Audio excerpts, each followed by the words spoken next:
let's talk tension. Now, tension's always been the place where people blame their sewing machine on. We hear it all the time. But really, when everything is threaded correctly, you have your right needle in, the bobbin spinning the right direction, you have quality thread in your machine, and everything's set up as it should, you probably don't need to be working much with the tension, especially if you're using the same thread in your needle as you do in the bobbin.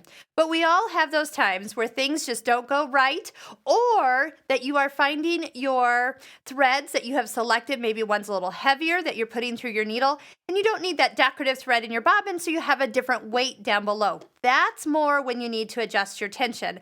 It's when the balance is off between the two. Now, some people remember that they were told never touch your tension. Well, guess what? You can roll this little dial either way. It doesn't matter. Once it comes back to kind of 4, that's kind of the default setting here, it will go back to where it should be. We have little fingers that visit our store all the time, and they love to turn dials and buttons, and they do. And sometimes all we have to do is just roll that back to where it needs to be, and it's all set to go. Now, tension. Sometimes as you stitch, you might see where your stitches maybe pull to the top side. You're seeing your bobbin thread on the top of your machine. That means your needle thread's too strong. So that would be reducing the tension. Now, I go at least a number or a number and a half worth of change. One little of the tension dial is not going to do anything for you. So give it a good turn. Guess what? If you don't remember which way to go ahead and go that number and a half. And if it gets worse, we'll go the other way. That's how easy it is to go. So if you're seeing it on the top, we're loosening it. If you see your threads on the back side and you don't want them there, you want them a little bit more balanced, you're tightening up your top thread, and that will fix it there. Now, there's also this problem. Who has had this happen before in their machine? And people say, oh, my tension's off. Well, technically, yes, but you know what? All this is that your machine is not threaded correctly, or actually in the little discs that are inside where the dial adjusts.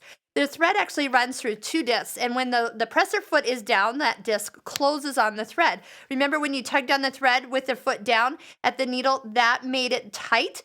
It's that the thread never got down in those discs, and that is the case with this issue here. Here's the thing. A lot of people turn it over and realize, oh, that bobbin is just awful, and they go digging down here. Guess what? The bobbin's probably just fine. Don't look at the bobbin. The reason I sewed with 2 different colors of thread right now, I've got kind of a blue in the needle, and I've got pink in the bobbin. Guess what color's showing down here?